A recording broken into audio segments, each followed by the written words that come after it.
Today on CityCast Philly, Center City District Restaurant Week returns on Sunday, and I'm speaking with someone who knows how to navigate a more than 60 restaurant lineup. It's Thursday, January 12th, 2023. I'm Trenae Nuri, and this is CityCast Philly.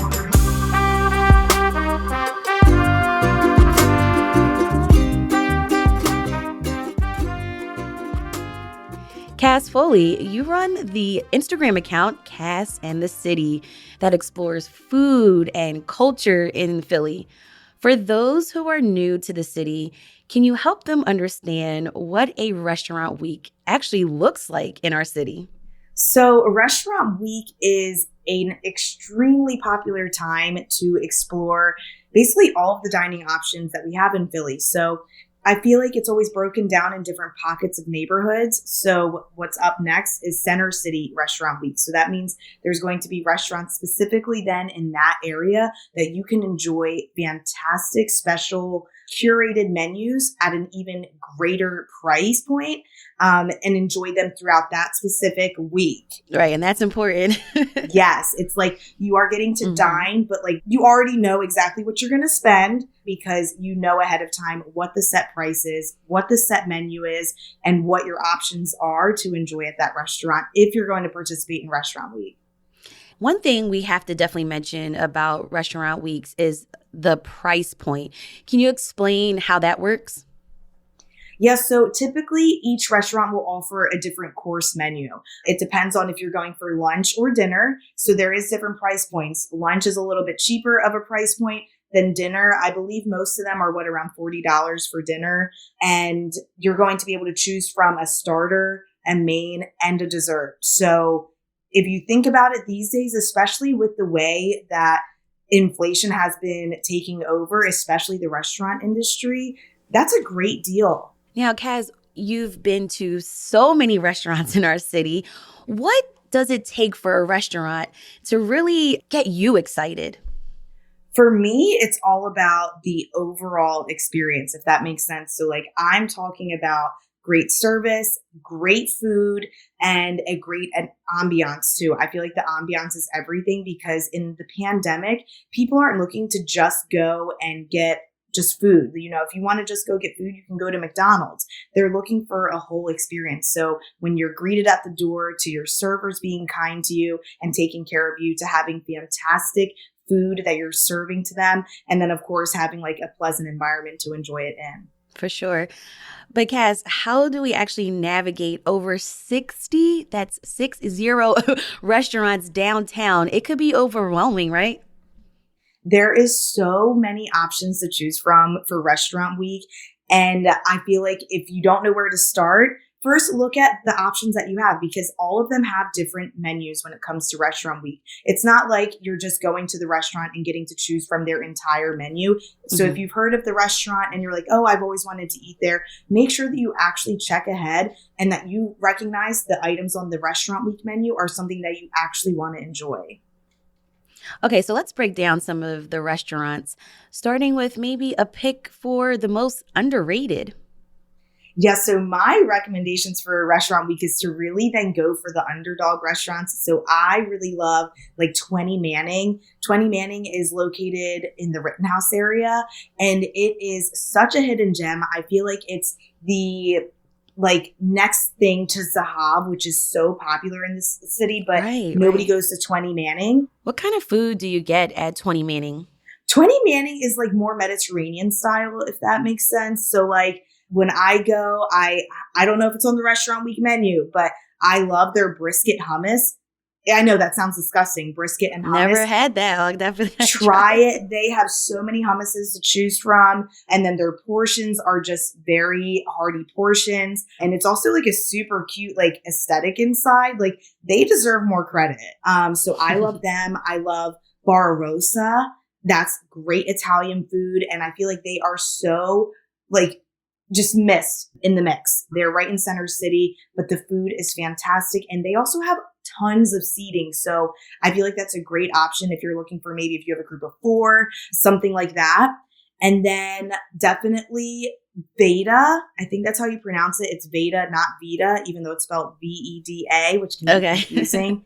It's an Indian restaurant. So maybe if you're like, not always going for Indian food, the restaurant week is the time to explore things that you might not usually explore and take advantage of trying. So I highly recommend them. Their food is fantastic. But then I don't know if they're an underdog, but my top restaurant recommendation is South, which I don't think many people honestly think of going to regularly because it's also a jazz club.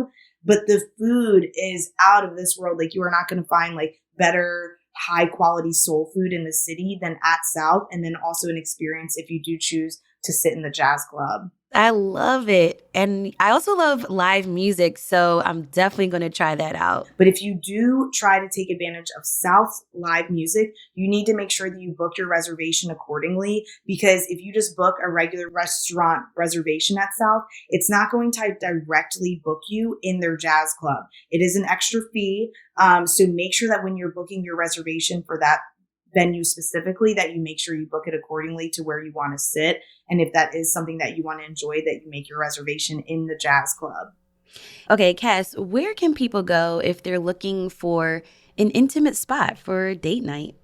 An intimate spot, I would say Moshulu, because that is kind of a little bit off the beaten path. It's not necessarily in Center City, which also I don't know how they got on Center City Restaurant Week menu, but because they're technically Penn's Yeah, they're Landing. on the water, right? Yes, but it's that romantic vibe at Moshulu. If we're having a special occasion, my husband and I, or celebrating something seriously special between us, that is our go-to. Right. And for our listeners, this is a dining experience on a boat. Yes. Now the boat doesn't leave, so you're not, Right. Going to get seasick. It's parked up there. You won't even feel that it's really on the water, but it is just absolutely beautiful there, and the food is phenomenal. If I want to have lunch with coworkers, where should I try?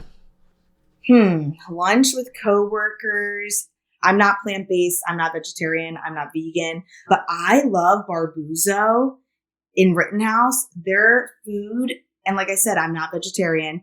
You don't have to be vegetarian, but I feel that's also a great place to go with coworkers, because a lot of people are plant-based these days, and you never know then who is, and that would accommodate, I feel more people's preferences. And not to mention, the Center City Restaurant Week offers $25 lunch deals. So I think that's also great for a lunch experience with your coworkers. The lunch deals are insane. Definitely take advantage of them. And I mean, even if you just want to go grab a date during the day, that's the time to do it, is during Restaurant Week. Yes. But some people actually like to skip the dining experience and go straight for drinks, or maybe they're even participating in Dry January. So they might be looking for alternatives. I know it's really popular now, mocktails and beers that don't have any alcohol in it. What would you recommend for cocktails and mocktails? So I don't drink. I'm pregnant. And so Congrats. I thank you. I haven't been drinking though for a while. So I'm all about the mocktails, but I also, my friends are more prone to be drinkers. It's more common for everybody to love a cocktail versus a mocktail. So I love Cuba Libre. They're located in Old City. Again, not really necessarily Center City, but they're close enough. And they're famous for their mojitos. They have so many mojito options. And you can also ask them for virgin cocktails as well. That's awesome. And Cass, before you go, is there a new restaurant that you're dying to try? I'm dying to go to Wicked Wolf. It's this new trendy sports bar. So I feel it's great for a casual experience, great place to watch any sporting games.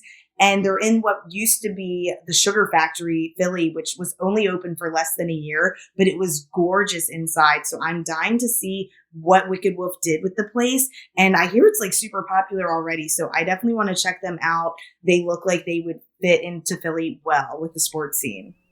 Awesome. Cass Foley, who runs the Cass and the City IG account, thanks so much for all these tips on navigating Center City District Restaurant Week, and for joining me on CityCast Philly. Thank you for having me. Check out Cass's latest restaurant experiences at Cass_and the City. We'll have a link in our show notes. And here's what else Philly's talking about. Philadelphia's federal housing voucher waitlist is set to reopen later this month for the first time in more than a decade. According to Axios Philadelphia, the Philadelphia Housing Authority will accept applications to the Housing Choice Voucher Program, which was previously known as Section 8, starting January 23rd. PHA is limiting the number of vouchers at 10,000. And throughout this weekend and Monday, there are a ton of Martin Luther King Day of Service events to honor his legacy. Here's some. On Saturday, the Museum of the American Revolution is hosting an event with live music, poetry, and educational programs that are focused around the history of voting rights, demonstrations, and civil rights activism in the U.S. On Monday, the African American Museum in Philadelphia is partnering with citizens to offer free museum admission. There will also be a financial literacy workshop in the Franklin Auditorium at 2 p.m. Also on Monday, in partnership with Global Citizen, Girard College will host its 28th annual Greater Philadelphia MLK Day of Service. This year, volunteers will focus on projects around gun violence prevention, health justice, voting rights, economic justice, and early literacy. You can pre-register at mlkdayofservice.org. Something else noteworthy, this year marks the 60th anniversary of the March on Washington, where Dr. King gave his famous I Have a Dream speech. When all of God's children, black men and white men, Jews and Gentiles, Protestants and Catholics, will be able to join hands and sing in the words of the old Negro spiritual, free at last, free at last.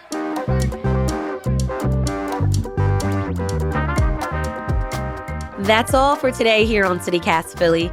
If you enjoyed today's episode on the food recommendations for Center City District's Restaurant Week, share this episode with one of your friends who's also a foodie, and subscribe to the podcast. Be sure to sign up for our morning newsletter too. It's called Hey Philly.